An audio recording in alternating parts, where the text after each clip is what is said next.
are what you watch. Hello, my name is Harriton Watko and welcome to our program. Now, if you've noticed, if you're tuned into GNN for the last 3 days, we've been playing and replaying this forum that took place last Saturday at the Manila Polo Club, but here in Makati. Now, the title of the show, or the forum, was Might E, which stands for many different words that compose the letters of the word Might E 2010. Basically, it's about electronic fraud, or ang pinagsasabi-sabi po ngayon yung hocus pocus. So there's a lot of issues on that, but basically, tonight's program I'd like to dedicate basically on the beneficiary motivation and where do we go from here after hearing and watching for the last 3 days the replay of that forum and event. With us, we have a co-host with us who's been here in GNN, no stranger. He's had a show before. It's called As Good As It Gets, who's also an IT expert and who's a resource person for that forum. We have Toti Casiño. And with us, we have no less than Senator Jamby Madrigal, who needs no real introduction. Hello, Ms. Senator. Maraming salamat.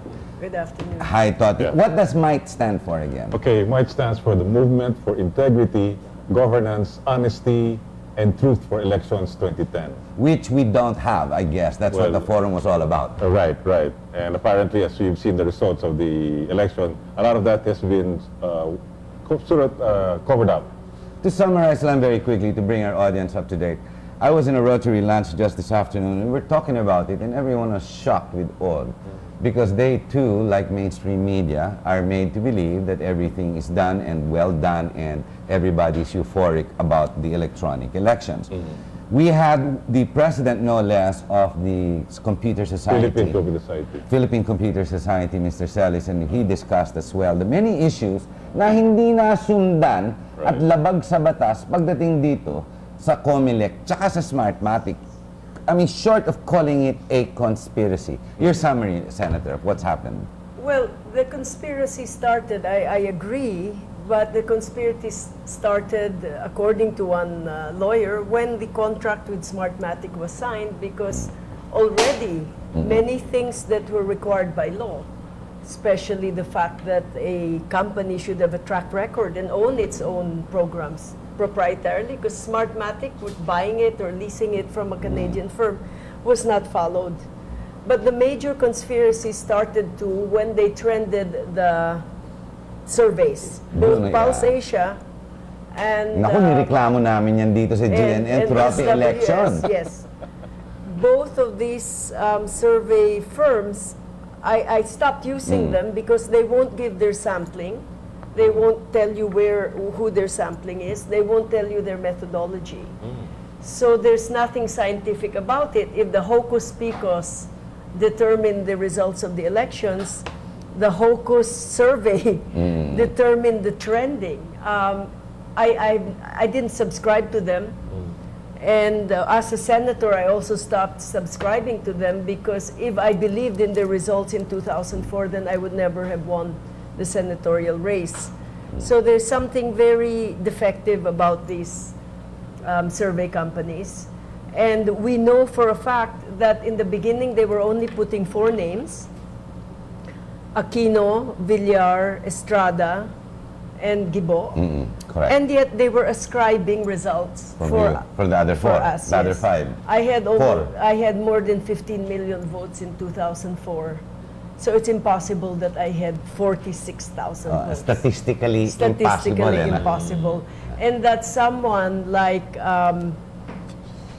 the one who was disqualified, I can't even remember his name, Acosta, had more votes than me, JC. 150,000, yes. I found that a little off actually. Yes.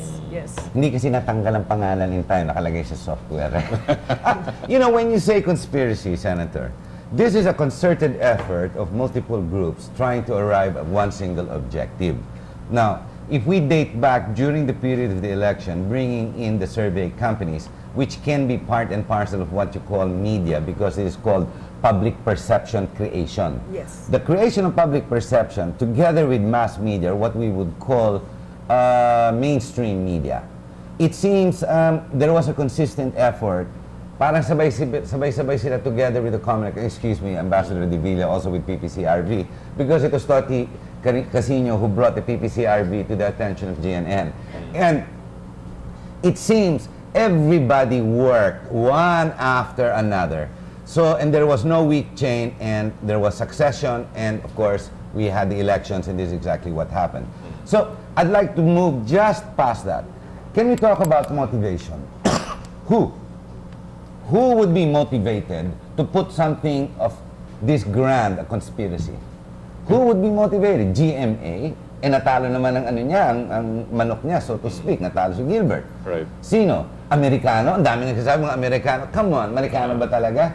Si President Noynoy, I think at that point, he was still trying to raise enough money to launch his campaign or to keep it going, which is what we understand. If I'm not, I stand corrected, they were even running on the Rojas machinery because he was the one who was ready to campaign, not Noynoy. So sino? Estrada, he himself, I interviewed him personally, and hirap na hirap din siya trying to bring up money and funds, no? Right. Villar, we already knew.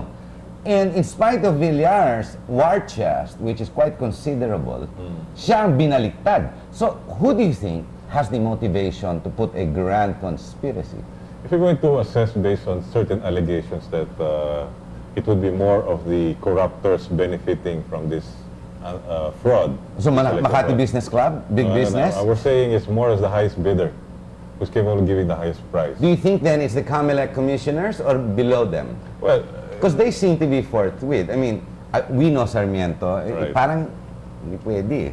I know most of them. Even Lara Zabal, who tried his very best, my gosh, did he fumble ever so often. Correct. But knowing his person, I'm not saying I'm a terrific judge of character, you know, na one look once, because he's not really my best friend, so to speak. Parang hindi. Even Melo, I'd like to give him the benefit of the doubt. But is it from that office, or is it all the way in the bottom? Was it money that was the motivation, the 7.1 million that went into Smartmatic? Or was the prize, meaning the presidency, the real motivation? bottom line is the presidency. I mean, So in other words, you know yung corrupt dito. Parang ganun pinalalabas mo. I mean, that's what you just said. Considering, with all due respect to the candidates, everybody had a stake. Everybody had a stake. But she didn't subscribe to it. She pulled that when she started. Because I remember when you were drawing your campaign, ma'am.